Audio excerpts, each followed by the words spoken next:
Ammonia ఉంటుందో ఆ జీవులను అమోనోటీలిక్ జీవులు అని అంటారు. అమోనోటీలిక్ జీవులు. ఏ జీవుల యొక్క విసర్జక పదార్థం అమోనియా ఉంటుందో ఆ జీవులను అమోనోటీలిక్ జీవులు అని అంటారు. ఏ జీవుల యొక్క విసర్జక పదార్థం యూరియా ఉంటుందో ఆ జీవులను యూరియోటీలిక్ జీవులు అని అంటారు. ఆ జీవులను యూరియోటీలిక్ జీవులు అని అంటారు. ఏ జీవుల యొక్క విసర్జక పదార్థం యూరిక్ ఆమ్లం ఉంటుందో ఆ జీవులను యూరికోటీలిక్ జీవులు అని అంటారు. జాగ్రత్తగా వినండి. జీవులను వాటి యొక్క విసర్జక పదార్థాల ఆధారంగా 3 రకాలుగా చెప్పవచ్చు. అమోనియాను విసర్జిస్తే వాటిని అమోనోటీలిక్ జీవులు అని, యూరియాను విసర్జిస్తే వాటిని యూరియోటీలిక్ జీవులని, యూరిక్ ఆమ్లాన్ని విసర్జిస్తే వాటిని యూరికోటీలిక్ జీవులు అని అంటారు. యూరిక్ ఆమ్లాన్ని విసర్జిస్తే ఏ జీవులు, this is very very important. ఒక చిన్న లాజిక్ మీరు గుర్తుపెట్టుకుంటే క్వశ్చన్ ఎలా వచ్చినా ఆన్సర్ చేయగలరు. ఒకటి గుర్తుపెట్టు, ఒకవేళ ఆ జీవికి నీటి లభ్యత ఎక్కువగా ఉండి ఆ జీవి జలచర జీవి అయితే చేపలు తీసుకుందాం, వానపాము తీసుకుందాం, నత్తలు, అంటే ఆ జీవులలో నీటి లభ్యత ఎక్కువ కనుక ప్రోటీన్ల యొక్క విచ్ఛిన్నం ద్వారా ఏర్పడినటువంటి అమైనో ఆమ్లాలు, ప్రోటీన్ల యొక్క విచ్ఛిన్నం ద్వారా ఏర్పడినటువంటి అమైనో ఆమ్లాలు తిరిగి విచ్ఛిన్నం చెంది అమోనియాగా ఏర్పడతాయి. ఈ అమోనియా వెనువెంటనే నీటి లభ్యత ఎక్కువ కనుక వాటిని యథావిధిగా పంపిణీ చేస్తాయి. అంటే ఏ జీవులలో నీటి లభ్యత ఎక్కువగా ఉంటే ఆ జీవులలో విసర్జక పదార్థం అమోనియా ఉంటుంది. అంటే అన్ని జలచర జీవులలో, సాధారణంగా అన్ని జలచర జీవులలోని విసర్జక పదార్థం అమోనియా కనుక దాదాపుగా అన్ని జలచర జీవులను ఎటువంటి విసర్జక పదార్థాన్ని కలిగి ఉంటాయి?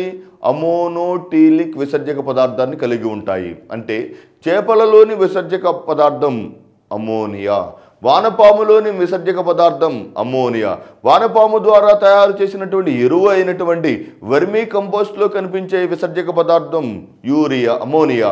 నెక్స్ట్ నత్తలు, అంటే అన్ని రకాలైనటువంటి జలచర జీవులలో కనిపించే విసర్జక పదార్థమైనటువంటి అమోనియా కలిగినటువంటి జీవులను అమోనోటీలిక్ జీవులు అని అంటారు. నెక్స్ట్ అయితే ఇక్కడ ఏం జరుగుతుందంటే మానవ శరీరంలో అమోనియా ఏర్పడిన వెంటనే 2 ఆప్షన్స్ ఉంటాయి. అమోనియాను వెనువెంటనే మూత్రం ద్వారా బయటకు పంపాలా, లేకపోతే అమోనియా కన్నా తక్కువ విషరహితమైన పదార్థమైనటువంటి యూరియాగా మార్చాలా. ఒకవేళ నీటి లభ్యత ఎక్కువగా ఉందనుకోండి, అమోనియాను యథావిధిగా బయటకు విసర్జించేస్తాయి. అంటే అందువలన చెప్పాము అన్ని జలచర జీవుల యొక్క విసర్జక పదార్థం అమోనియా అని చెప్పాము. అన్ని జలచర జీవుల యొక్క విసర్జక పదార్థం అమోనియా. అలా కాకుండా ఒకవేళ ఆ జీవులలో నీటి లభ్యత మధ్యస్థంగా ఉందనుకుందాం. ఫర్ ఎగ్జాంపుల్ మానవుడు తీసుకుందాం. మానవుడిలో నీటి లభ్యత ఎక్కువగా ఉంటుందా, తక్కువగా ఉంటుందా, మధ్యస్థంగా ఉందా అన్నప్పుడు మానవుడికి నీటి లభ్యత మధ్యస్థంగా ఉంటుంది. అంటే మోడరేట్ అవైలబిలిటీ ఆఫ్ వాటర్, నీరు మధ్యస్థంగా లభిస్తుంది కనుక ఆ మానవుడిలోని అమోనియా వెనువెంటనే యూరియాగా మార్చి కొంతకాలం అమోనియా ఈ ఆర్డర్ కూడా తగ్గుతుంది. అమోనియా బాగా విషపూరితమైన పదార్థం, యూరియా కొద్ది మాత్రంలో విషపూరితమైన పదార్థం, యూరిక్ ఆమ్లం ఇంకొంత తక్కువ విషపూరితమైన పదార్థం. అంటే అమోనియా యూరియా యూరిక్ ఆమ్లం గాను మారటం అనేది గమనించవచ్చు. అమోనియా యూరియాగా మారటం మానవుడిలో జరుగుతుంది కనుక మానవుడు వంటి క్షీరదాలు యూరియోటీలిక్ తరగతికి ఉదాహరణ. మరి సరీసృపాల వంటి జీవులు కానీ కీటకాల వంటి జీవులు కానీ, సరీసృపాలు లేదా కీటకాల వంటి జీవులలో వారిలోని విసర్జక పదార్థం వాటికి నీటి యొక్క లభ్యత ఇంకా అత్యల్పంగా ఉంటుంది కనుక యూరిక్ ఆమ్లంగా మారుతుంది. అంటే ఇంకొంతకాలం మూత్రంలో యూరిక్ ఆమ్లంగా నిల్వ చేయబడుతుంది కనుక ఆ జీవులను యూరికోటీలిక్ జీవులు అని అంటారు. అంటే అమోనోటీలిక్ జీవులకు ఉదాహరణ అన్ని జలచర జీవులు అమోనోటీలిక్ జీవులకు ఉదాహరణ.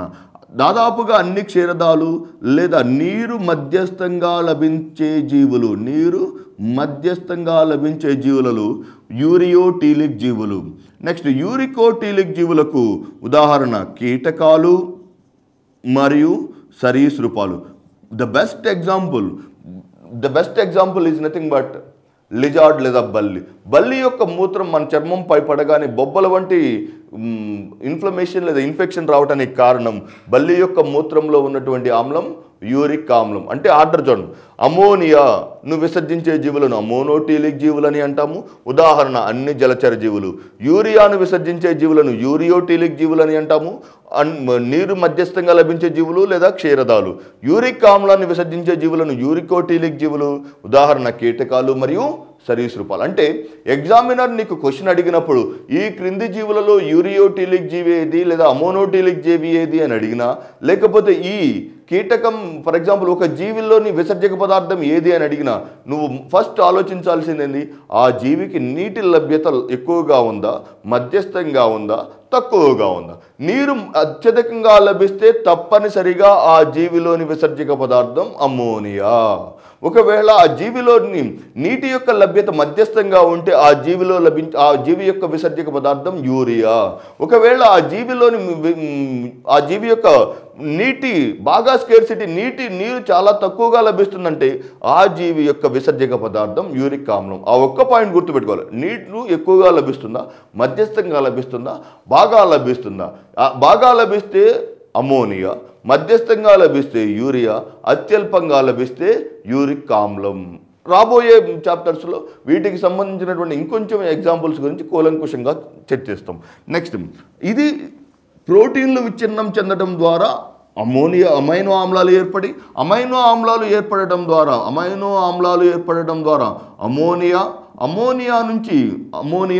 అమోనియా నుంచి మనకి తిరిగి మరలా యూరియా ఎలా ఏర్పడుతుంది. అసలు ప్రోటీన్లను ఏర్పడటానికి అవసరమైనటువంటి అమైనో ఆమ్లాలు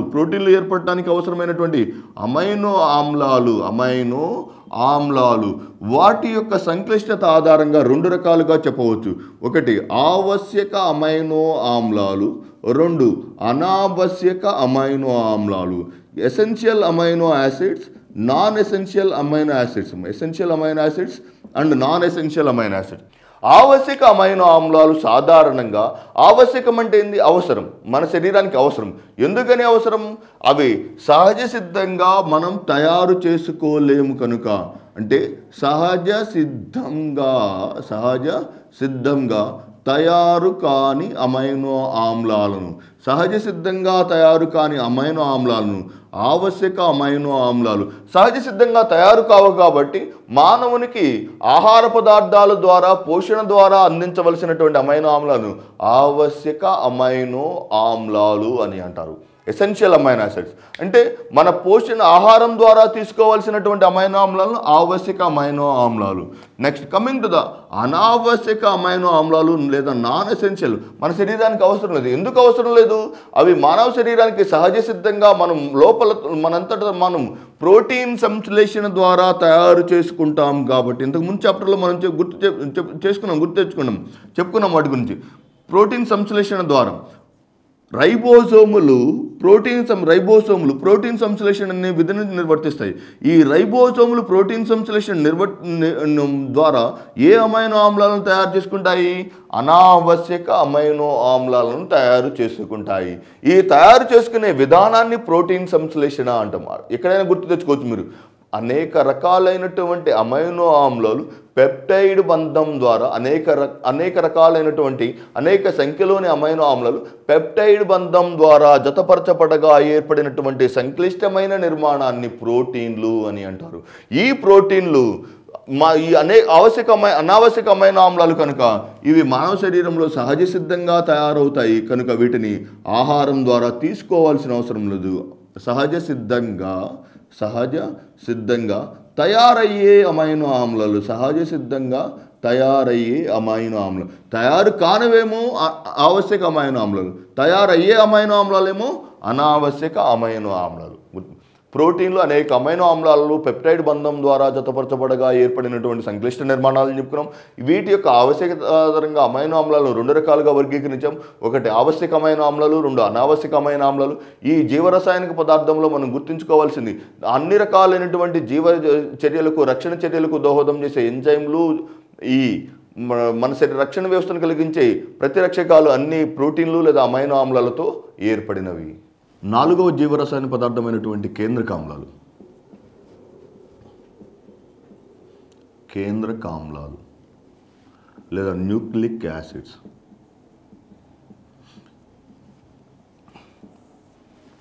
న్యూక్లిక్ యాసిడ్స్ పేర్లోనే ఉంటుంది చూడండి. ఎక్కడ ఉండే పదార్థాలు ఇవి?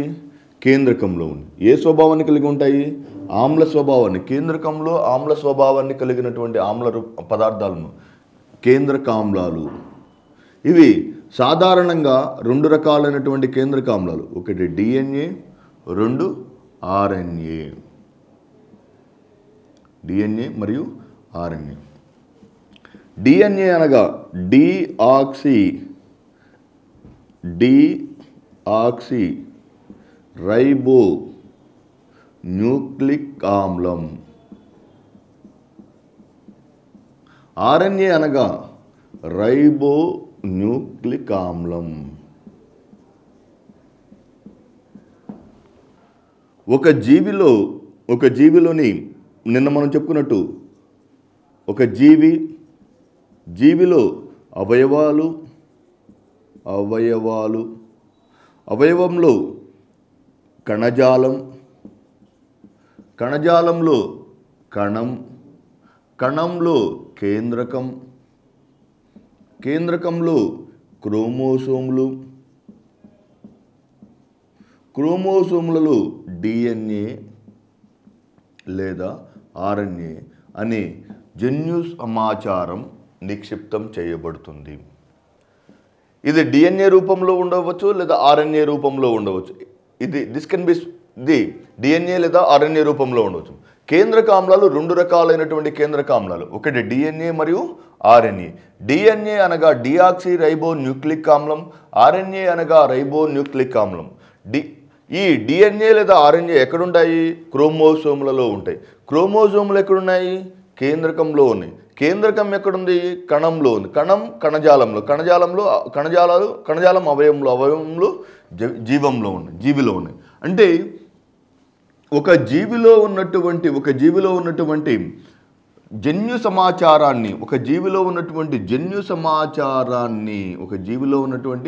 జన్యు సమాచారాన్ని అనేక తరాల పాటు కొనసాగించడానికి, ఒకవేళ ఒక వ్యక్తి ఒక తండ్రి నుంచి లేదా తల్లి నుంచి వంశపారంపర్య లక్షణాలు ఏ రూపంలో కొనసాగించబడతాయి? డిఎన్ఏ లేదా ఆర్ఎన్ఏ రూపంలో. ఈ డిఎన్ఏ లేదా ఆర్ఎన్ఏ రూపంలో ఉన్నటువంటి ఈ వంశపారంపర్య రూపంలో ఉన్నటువంటి వంశపారంపర్య లక్షణాలు తమ యొక్క జన్యు సమాచారాన్ని జీన్స్ లేదా జన్యువుల రూపంలో నిక్షిప్తం చేస్తాయి. అవి ఏంటి అనేది ముందు చూద్దాం. ఈ డిఎన్ఏ మొట్టమొదటిసారిగా డిఎన్ఏను చూద్దాం. డిఎన్ఏలో ప్రధానంగా 3 పదార్థాలతో ఏర్పడినటువంటి పదార్థం. డిఎన్ఏ రసాయనికంగా 3 పదార్థాలను కలిగి ఉంటుంది. ఒకటి ఫాస్ఫేట్ అణువులు.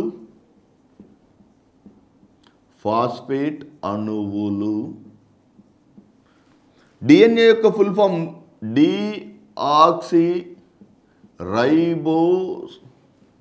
రైబోస్ న్యూక్లిక్ ఆమ్లం కనుక దీనిలో ఉన్నటువంటి చక్కెర రైబోస్ చక్కెరను కలిగి ఉంటుంది. 3 నత్రజని క్షారాలు. సాధారణంగా జీవశాస్త్రంలో మీకు ఏదైనా తెలియని పదం వచ్చినప్పుడు ఆ పదానికి అది చేసే పని ఆధారంగా అన్న పేరు పెట్టి ఉంటారు, లేకపోతే దాని యొక్క రసాయనిక నిర్మాణం మీద అయినా పేరు పెట్టి ఉంటారు. 3 లేకపోతే దాన్ని కనుగొన్న శాస్త్రవేత్త పేరు మీద అయినా పేరు పెట్టి ఉంటారు. అలాగే డిఆక్సీ రైబో న్యూక్లిక్ ఆమ్లంలోని చక్కెర ఎటువంటి చక్కెర ఉంటుంది? డిఆక్సీ రైబో చక్కెర ఉంటుంది. డిఎన్ఏలో 3 రకాలైనటువంటి పదార్థాలు కనపడతాయి. ఒకటి ఫాస్ఫేట్ అణువులు, 2 డిఆక్సీ రైబో చక్కెర, 3 నత్రజని క్షారాలు. నత్రజని క్షారాలు. సాధారణంగా ఫాస్ఫేట్ అణువులు డిఎన్ఏకి బాహ్యంగా ఉంటాయి. ఈ డిఎన్ఏ యొక్క రసాయనిక నిర్మాణాన్ని శాస్త్రీయంగా నిరూపించిన శాస్త్రవేత్తలు వాట్సన్ మరియు క్రిక్ అనే శాస్త్రవేత్తలు డిఎన్ఏ యొక్క రసాయనిక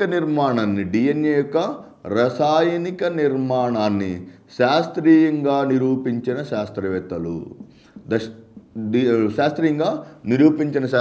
వాట్సన్ మరియు క్రిక్ అనే శాస్త్రవేత్తలు. వీళ్ళు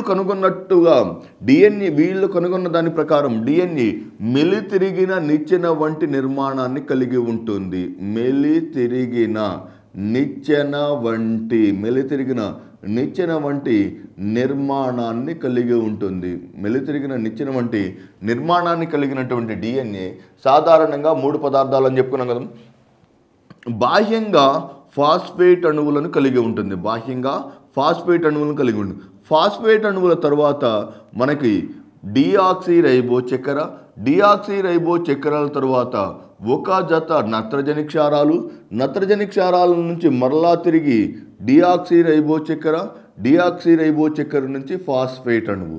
ఇది డిఎన్ఏ యొక్క ఒక సంక్లిష్టమైన నిర్మాణం. ఇది ఫాస్ఫేట్ అణువులు డిఆక్సీరైబోస్ చక్కెర 3 నత్రజని క్షారాలు.